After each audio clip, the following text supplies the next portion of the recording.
খাত ভিত্তিক যে আলোচনা সমালোচনা বিশ্লেষণ সেইটা জাতি শুনতে পারেনি। আজকে আমাদের দল গণ অধিকার পরিষদের পক্ষ থেকে আমরা আমাদের দলের যে বক্তব্য সেটি গণমাধ্যমের মাধ্যমে জনগণের কাছে উপস্থাপন করতে যাচ্ছি। প্রিয় সাংবাদিক ভাইরা,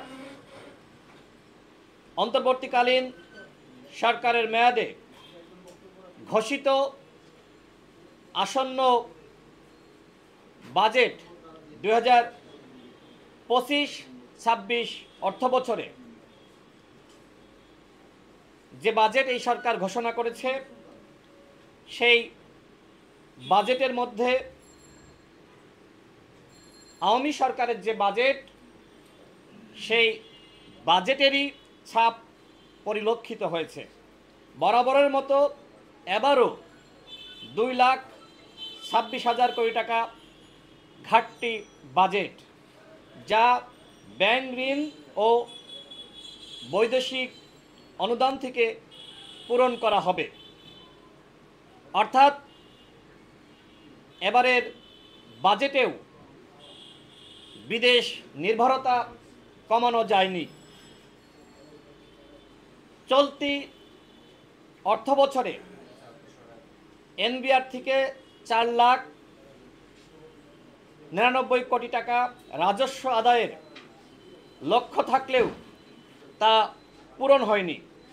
আসন্ন বাজেটেও সেই একই ধরনের লক্ষ্যমাত্রা পূরণের প্রস্তাবনা দেওয়া হয়েছে। গণঅভ্যুত্থান পরবর্তী রাজনৈতিক অস্থিরতা, নির্বাচন নিয়ে টানাপোড়েন, দলগুলোর সাথে সরকারের দূরত্বের কারণে লক্ষ্যমাত্রা পূরণ করা আরও বেশি কঠিন হয়ে দাঁড়াবে। অর্থাৎ চলতি বাজেটের লক্ষ্যমাত্রা যেমনিভাবে পূরণ করা সম্ভবপর হয়নি, রাজস্ব আয়ের মাধ্যমে সরকার যে লক্ষ্যমাত্রা পূরণ করতে চেয়েছিল, ঠিক একইভাবে এইবারও সরকার যে লক্ষ্যমাত্রা পূরণ করতে চায় সেটি সম্ভবপর হবে না বলে মনে করে গণ অধিকার পরিষদ। এবারের বাজেটে সুদ ব্যয়ের জন্য বরাদ্দ রাখা হয়েছে 1,22,000 কোটি টাকা, যা চলতি অর্থ বছরের তুলনায় 500 কোটি টাকা বেশি। অর্থাৎ দেশি ও বিদেশি ঋণের বোঝা বাড়ার সম্ভাবনা থেকেই সুদ ব্যয়ে বেশি বরাদ্দ রাখা হয়েছে। ইতিমধ্যে 29,410 কোটি টাকা ছাপিয়ে দুর্বল ব্যাংকগুলোকে ঋণ দিয়েছে অন্তর্বর্তীকালীন সরকার। আসন্ন বাজেটের জন্য আবারও নতুন করে টাকা ছাপানোর ফলে মূল্যস্ফীতি আরও বেশি বেড়ে যাবে। এতে বাংলাদেশের সাধারণ জনগণ আরও বেশি ভোগান্তিতে পড়বে, নিত্যপণ্যের দাম বাড়বে।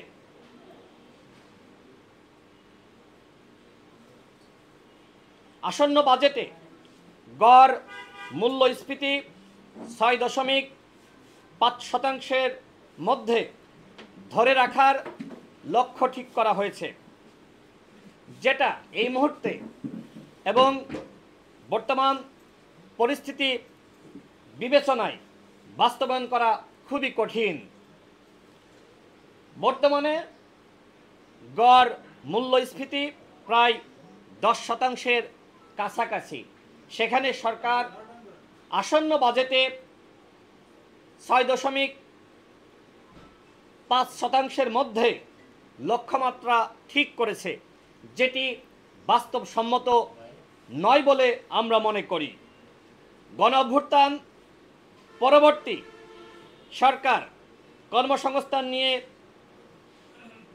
বিশদ পরিকল্পনা প্রকাশ করবে বলে আমরা মনে করেছিলাম। কারণ চাকরিতে কোটা সংস্কার বা বৈষম্য দূরীকরণের আন্দোলন থেকেই গণ অভ্যুত্থান রচিত হয়, কিন্তু সেই হাজারো বেকার চাকরি প্রত্যাশী ২৭ লাখ শিক্ষিত বেকারের জন্য আলাদা কোনো ঘোষণা এই বাজেটে পরিলক্ষিত হয়নি। মানুষের আয় ও ব্যয়ের মধ্যে যে তারতম্য সেটি কমানোর জন্য বেকারত্ব এবং দারিদ্র্য দূরীকরণ নিয়ে এই বাজেটে জনগণের প্রত্যাশা সরকার পূরণ করতে পারেনি। সরকারি কর্মকর্তা কর্মচারীদের সন্তুষ্টি করতেই তাদের বেতন ভাতা বাড়ানোর কথা বলা হয়েছে, কিন্তু এতে ধনী গরিবের মধ্যে বৈষম্য এবং মূল্যস্ফীতি আরও বেড়ে যাবে। সমাজ ও রাষ্ট্রে সাম্য প্রতিষ্ঠায় সরকারের চিন্তা এই বাজেটে প্রতিফলিত হয়নি। আমরা আওয়ামী লীগের আমলের বাজেটগুলোকে আমরা দেখেছি, সেখানে সরকারি কর্মকর্তা কর্মচারীদের সন্তুষ্টি করার জন্য তাদের বেতন ভাতা সবসময় বাড়ানো হয়েছে। এই বাজেটেও একই ধরনের চিন্তা আমরা লক্ষ্য করেছি,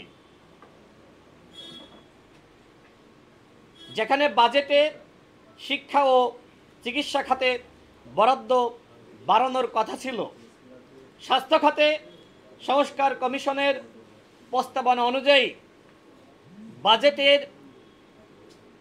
15% রাখার প্রস্তাবনা ছিল, কিন্তু আসন্ন বাজেটে সেটি করা হয়েছে 5.3%, কিঞ্চিত বাড়ানো হয়েছে। শিক্ষার 2 মন্ত্রণালয়, প্রাথমিক ও গণশিক্ষা এবং শিক্ষা মন্ত্রণালয়ের জন্য 95,500 কোটি টাকা বরাদ্দের প্রস্তাব করা হয়েছে, যা মোট বাজেটের 12.1% মতো। কিন্তু শিক্ষাবিদদের মতে শিক্ষা খাতে বাজেটের ন্যূনতম 20% বরাদ্দ রাখা জরুরি। যেহেতু এই সংস্কার কমিশনগুলো শিক্ষা খাত নিয়ে 20%, চিকিৎসা খাত নিয়ে বাজেটের 15%-এর প্রস্তাবনা এসেছে, কিন্তু এই অন্তর্বর্তীকালীন সরকার যারা রাষ্ট্র সংস্কারের কথা বলছে, তারাই যদি সেই প্রস্তাবনা বাস্তবায়ন করতে ব্যর্থ হয়, তাহলে আগামীতে যে সরকার আসবে সেই সরকারের জন্য এই অন্তর্বর্তীকালীন সরকার কোনোভাবেই পথ প্রদর্শক হতে পারে না। কারণ তারা সেই শুরুটা এই বাজেটের মাধ্যমে, বিশেষ করে শিক্ষা এবং চিকিৎসা খাতের যে সংস্কার, সেখানে বাজেট বাড়ানো, এই 2 খাতকে এগিয়ে নিয়ে যাওয়া, সেক্ষেত্রে সরকারের যে চিন্তা, সেই চিন্তার সাথে বাজেটে যে বরাদ্দ, সেটির সাংঘর্ষিকতা আমরা পরিলক্ষ্য করছি।